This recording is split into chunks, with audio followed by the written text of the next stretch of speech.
Je suis extrêmement en colère après ce rapport de la Cour des comptes qui épingle la RATP.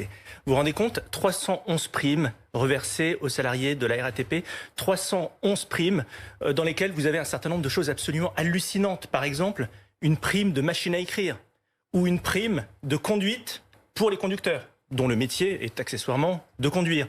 Une prime de pénibilité qui est évidemment respectable, mais qui a 1900 modes de calcul différents.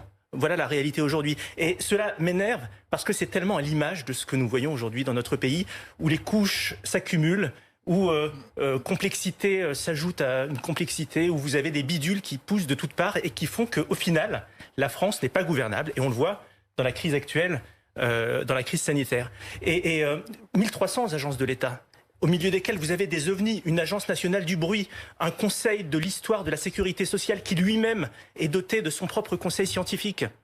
Alors vous avez un gouvernement qui lance un plan de relance et ils inventent un nouveau métier, des sous-préfets à la relance. Mais c'est délirant. Et au final, 400 000 normes, 25 000 lois, 80 codes. Et alors je sais que François Hollande disait que tout cela ne coûte rien, c'est l'État qui paye. Mais l'argent public, ça ne tombe pas du ciel. L'argent public, c'est nos impôts, c'est le fruit de notre travail, c'est l'endettement des générations futures.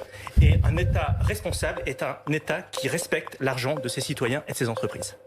Oui, c'est indécent. Oui, mais ce que vous définissez, ce qui se passe avec ce rapport de la Cour des comptes. Ce que vous définissez, c'est précisément la conséquence de ce dont je suis en train de parler.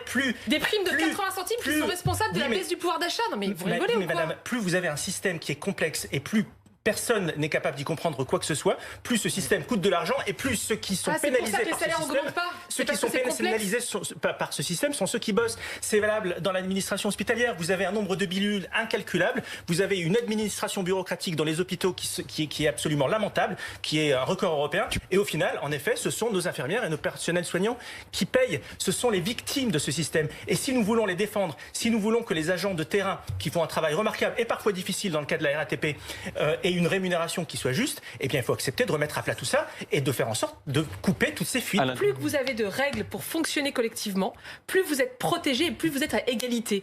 Quand il n'y a pas de normes, quand il n'y a pas de règles, c'est le plus fort qui gagne. C'est celui qui a... Vous parlez du code du travail. Je ne crois pas qu'un code du travail de 1,5 kg et de 3500 pages soit le plus protecteur du monde.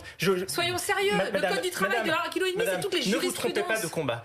Nous avons tous envie de défendre la fonction publique, nous avons tous envie de combattre la casse sociale, nous avons tous envie de payer moins d'impôts. C'est un combat qui est partagé. Nous avons tous envie de faire en sorte...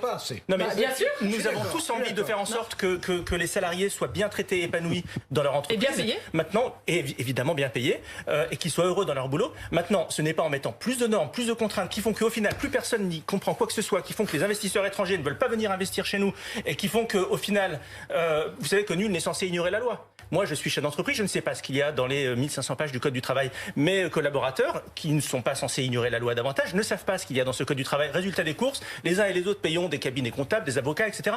Tout ça, ça fait gonfler le millefeuille. Ça ne marche pas. De la simplification, ça ne veut pas dire de la casse sociale, madame. Moi, ce que je vous dis, c'est que la simplification, ça rend le système plus agile, producteur de valeur et dans le sens des services publics et de la prospérité de tous, et y compris des fonctionnaires.